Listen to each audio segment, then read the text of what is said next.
Such a beautiful psalm. You may take your seats and turn with me to our scripture reading as we come to the final chapter of Philippians chapter 4. Philippians chapter 4, and we read verse 1 through 9.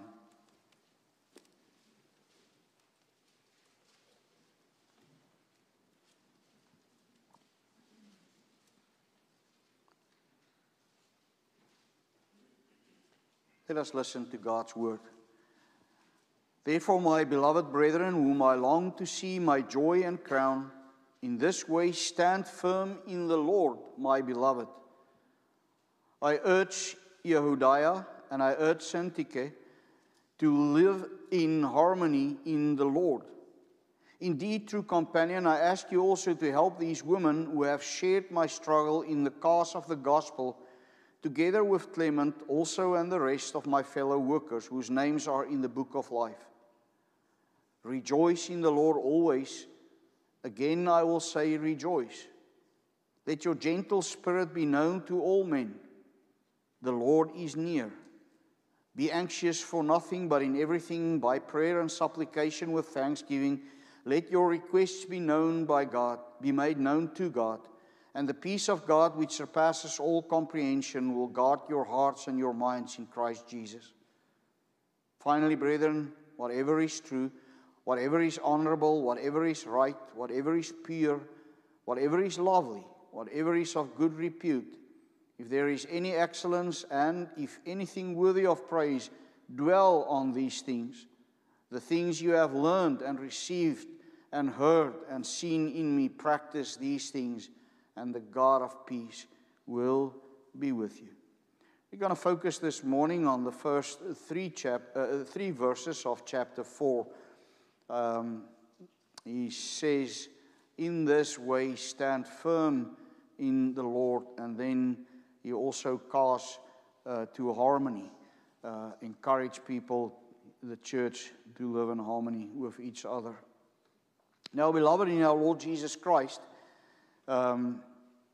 as I said, we have arrived at the last chapter of Paul's letter to the Philippians, and I hope you don't feel like, oh, it's about time.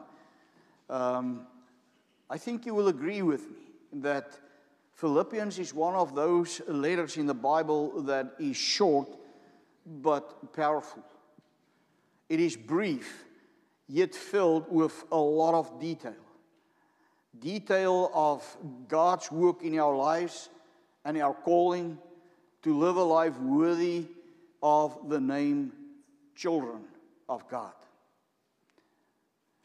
Now, as we look at this chapter, we see Paul starts the chapter with the word therefore, and we have learned in the past that if he uses a word like this, he refers back to what preceded, and now he draws some conclusions. He actually draws two immediate conclusions here in this passage. The first is he encourages his listeners to stand firm. And the second is he called them to unity. Now, I want to focus on stand firm with a few subheadings underneath that. So let us look first at that first conclusion that he made here, namely to stand firm. Don't miss, before we get to that, the beginning of the sentence, because he encourages them because he loves them. So he encourages them by expressing first his love to them as a people. And we have focused on that in the beginning also. We have seen the special relationship between Paul and the Philippians. And here again, he uses 5 terms in a very short sentence to do so, to express that love. He calls them brother and sister, for that matter. Twice he calls them beloved. He calls them my joy and my crown. And finally, he also says he longed for them. The point is, if you love someone, you will encourage him or her to do the right thing.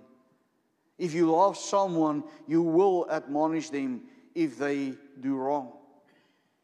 And if just more Christians want to encourage each other to stand firm in the Lord, Mark says in chapter 8:36, what does it benefit a person to gain the whole world and forfeit his soul?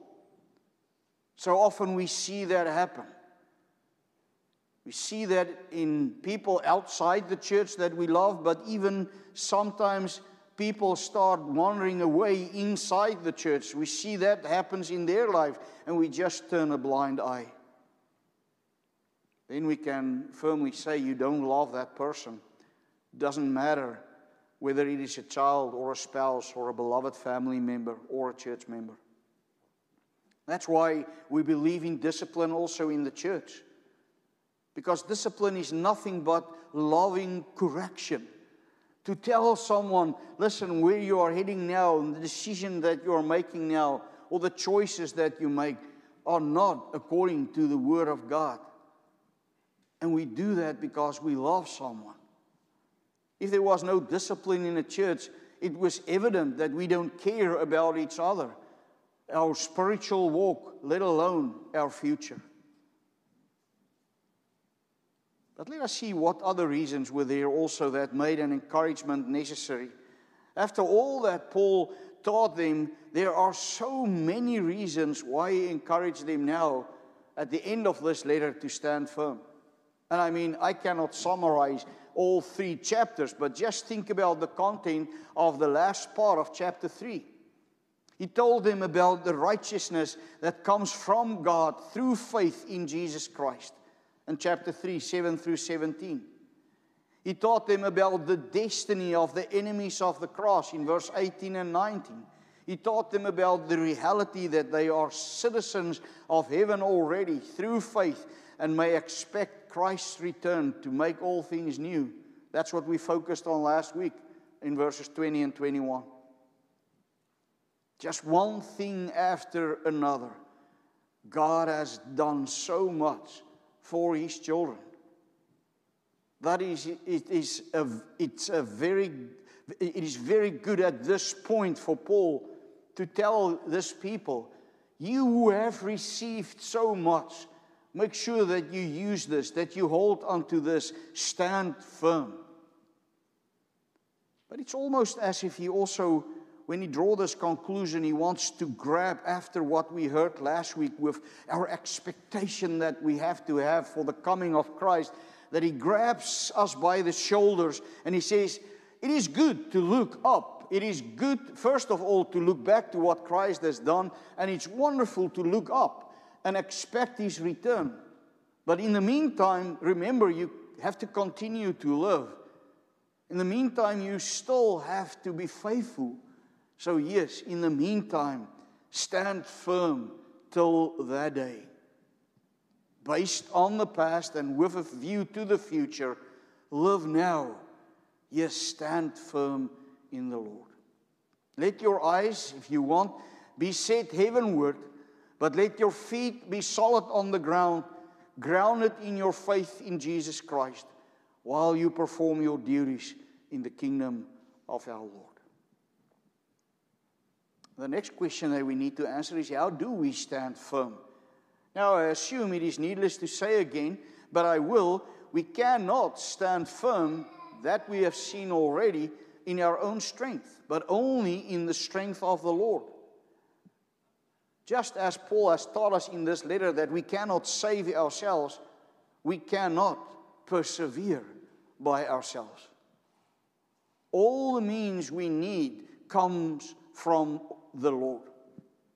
The Lord who provides it to us through the wonderful work of the Holy Spirit as He continues to apply the salvation we have in Christ more and more to our hearts and lives on a daily basis. So please do not walk the path without Christ, because you will not make it. You will not prevail if you count on your own strength. Let us continue on this path, counting only on Him, building only upon Him. Draw from Christ. As we heard this morning in Bible study in John chapter 6, feast on Him. He is our provider. He is our strength. He is our salvation. So what do we have to stand in firm? We stand on Christ, but there are certain things that are mentioned here. The next we must ask, in other words, where do Christians have to stand firm, if you want to put it that way? First, we must stand firm as citizens of heaven. That means we need to be firm in our loyalty to our King. You remember when we talked about this expectation that we have, we know He is the Lord. That's what Paul has written to us here in the previous verses. He is our King, the King of heaven, the King of kings. Isn't it our obedience to Him that proves our loyalty to Him? That proves that we love Him. That's why Jesus says, if you love me, you will keep my commandments. Not in order to be saved, but because of what Christ has done. And how can we claim loyalty to Him but love the things of this world? The things that eventually perish. Our enemies want us to think there is nothing after this life. Live for now. This is it. Like the people in the time of the Corinthians that said, let us eat and drink and be merry because tomorrow we die. The influences of this world will always try to disturb our vision on the future return of Jesus Christ. And we may not allow that. Thus we have to stand firm in the faith in our Savior's return. He who died on the cross for us and rose from the grave. He who took all our sins upon Himself and paid for our sins, that we may be free. He who imputed His righteousness upon us, that we could stand without any blemish before the Father one day when Jesus returned. And next week you will be reminded of that in a very practical way again when we celebrate the Lord's Supper. But church, remember, if we stand firm in the Lord, then we also have to stand firm in our Savior's word. Let us continue to believe all that He has revealed to us in His word without wavering, because it is all true. It is God-breathed. It is the only rule for our faith and life. There is nothing to be added. God has spoken. He has revealed to us everything we need to know for our salvation. There is no listening to God's voice other but opening the Bible and read His words. The enemies of the cross hate this book. They want to change it and adjust it so that it suits their fancies. But when that happens, it has become the word of man and not God's. I'm so tired also to hear about the Pope who are against this and against that. He's against abortion and he so much stands for social justice, as if when the Pope speaks, now it is a truth. The Pope is a false leader of a false church. What he says does not give more or less value to God's word, even though he might think so. I always think how terrible it should have been for a man who thinks he's the leader of a church, he's the leader of the church of the whole world, and then he appears before Jesus Christ when he dies. Can you imagine? Today many are deceived, even in the church, to believe that it is the task of the church to work towards a worldly social justice that often redefines justice apart from biblical categories, which focuses only on equality of outcome rather than fairness, or a justice that is detached from personal responsibilities and truths. It is not the primary task of the church to make the world around us a better place, especially not with all kinds of projects. Do not believe that. It is the task of the church, and you and I are the church, to preach and to share the gospel of Jesus Christ, and God will bring about the changes that He wants.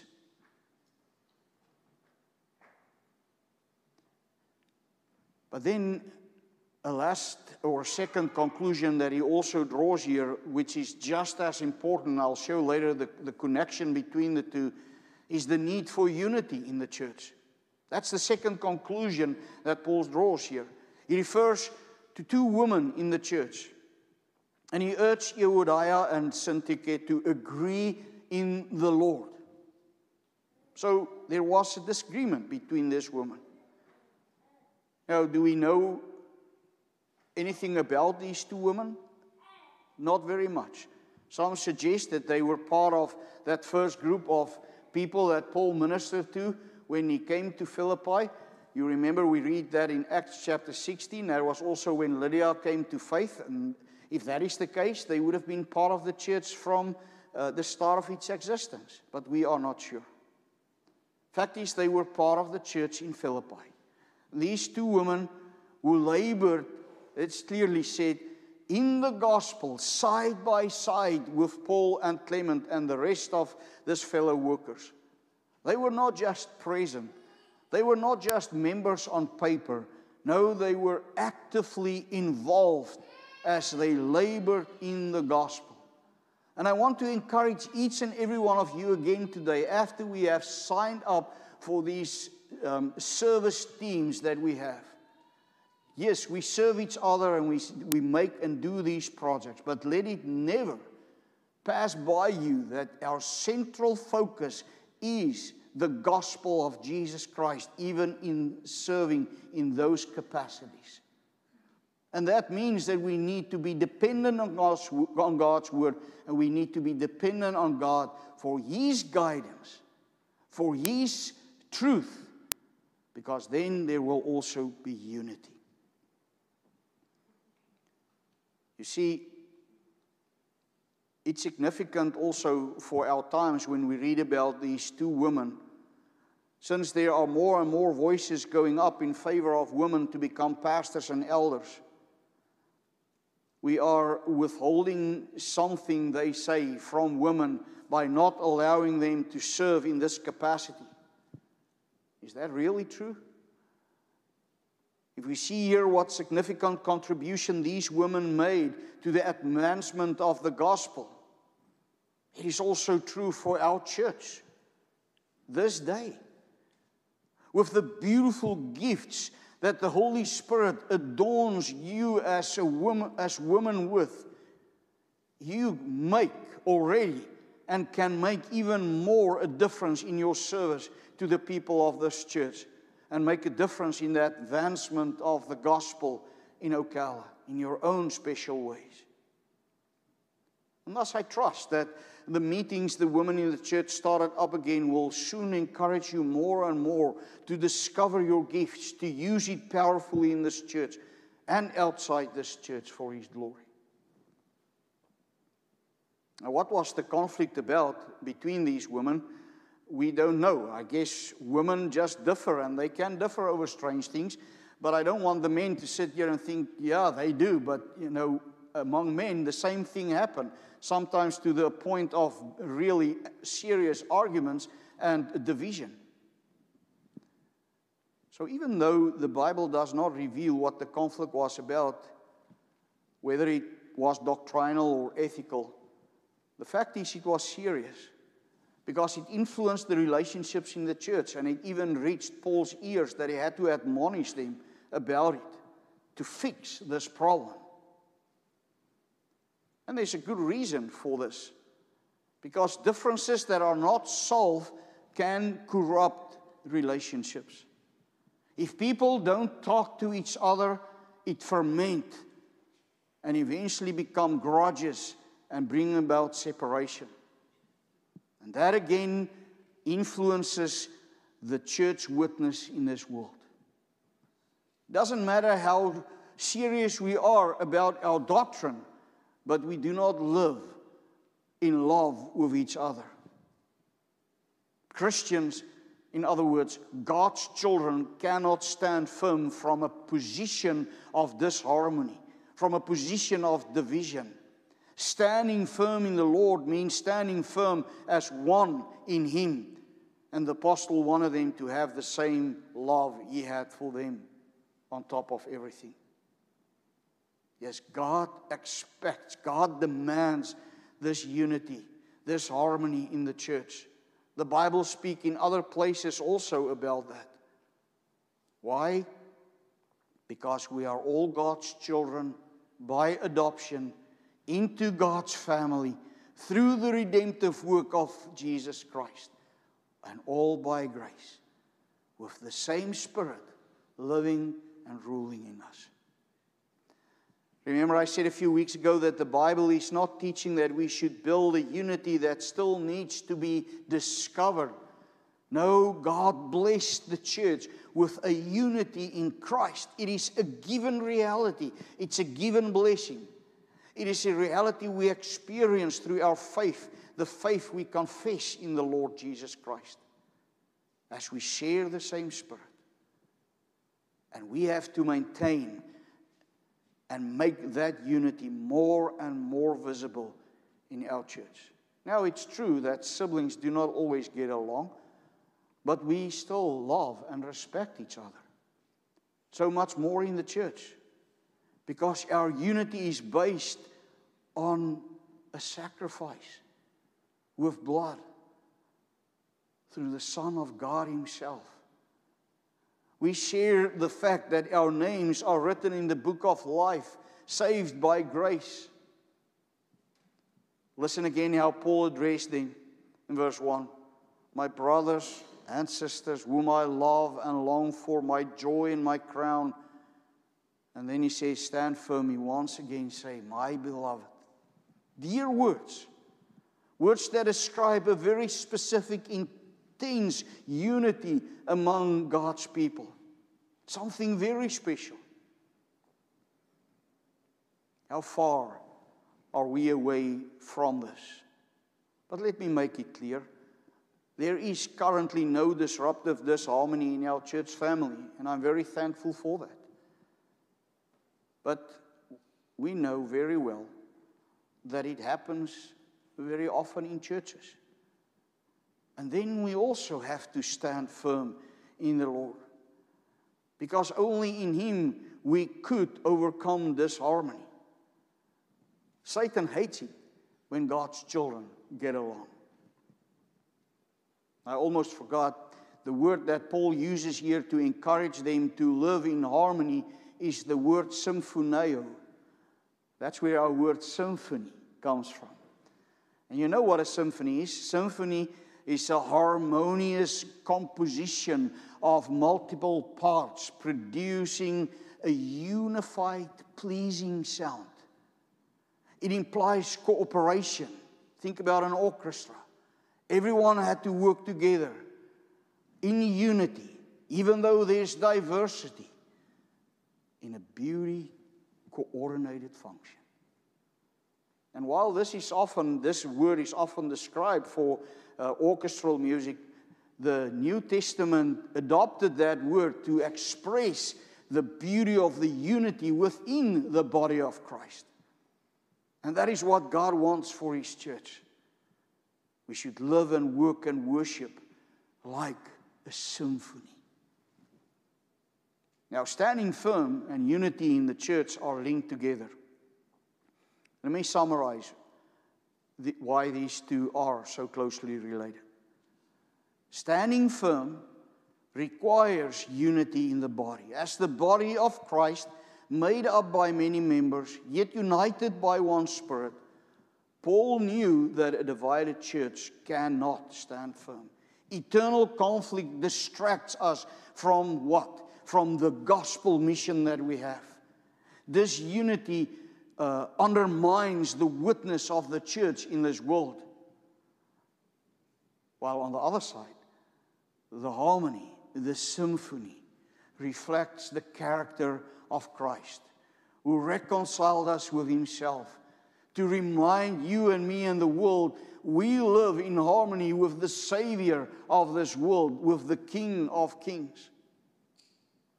Believers in the gospel of Jesus Christ must reflect that harmony that the gospel produces in us, in other words. Peace in the church, and that's the last point why it's so closely connected, reflects the peace of God. So yes, the local church in Philippi needed to stand firm in gospel truth. That makes this plea, let's call it theological. But they also have to resolve eternal divisions. That makes this plea pastoral. And then he says, help one another toward reconciliation. That makes this plea practical. So please, help those who are in disunity.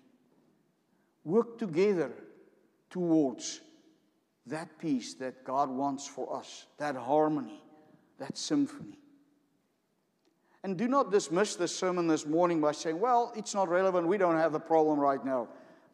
No, please take it with you. Contemplate it. And make it part of the spiritual armor that God wants us to put on. Because as I said, if you think Satan likes it when there is peace in the church, you make a mistake. He hates it. And he wants to disrupt any of the harmony that God loves. Yes, let us continue to grow much in this regard, even though we live in unity. And let us always remember, it was the precious blood of Jesus that made us one with Him and made us one family. This is God's church that He purchased with the blood of His Son. So often when there is strife, someone has started to forget that this is not His church. It's God's. Reconciliation blood must, in other words, flow in our veins. Yes, we must be able to call each other my beloved, my brother, who I long for, my joy, my love, my crown. Is that really how we feel towards one another? And yes, it is His church that He called us into because our names are written in the book of life. Yes, the names of all who believe in Jesus is in the book of life. And just as there is no division in heaven, so must there not be division in His church on earth. So stand firm in the Lord, my brother and sister. Revelation 3:6 says, He who overcomes will thus be clothed in white garments, and I will not erase his name from the book of life, and I will confess his name before my Father and before His angels. What a prospect. And God's people say, Amen. Father, as we come to You this morning, we bring You praises for who You are. We do bring You praises, Lord, for what You have done for Your church. That we belong to this church, whom belong to You, whom You have purchased with the blood of Your own Son, and who You are still continuing to build up, so that Christ will be more and more reflected through the wonderful and sanctifying work of Your Holy Spirit. Oh, Father, lead us to stand firm and live in unity for Your glory. In Jesus' name, amen. As we enter this new week, let us sing prayerfully, My faith look up to You.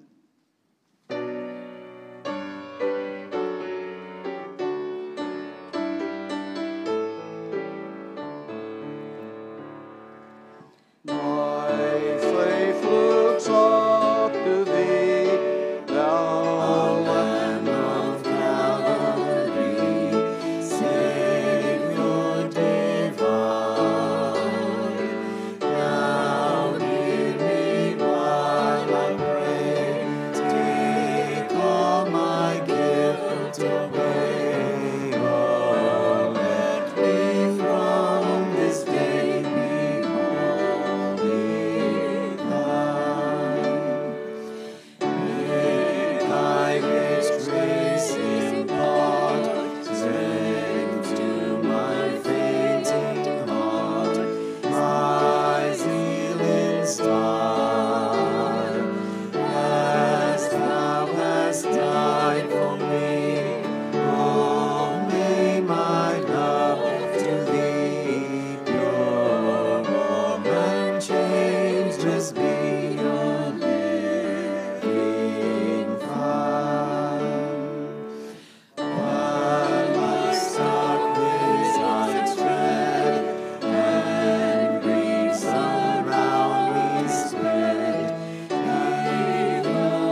to mention also Ray Lonan came in early this morning to unlock as deacon, but he is so sick he had to go back home. And Shannon is also very sick this past week already. So keep them also in your prayers. Receive God's blessing now and go from here in peace. Now may the Lord of peace himself give you peace at all times and in every way. The Lord be with all of you. Amen.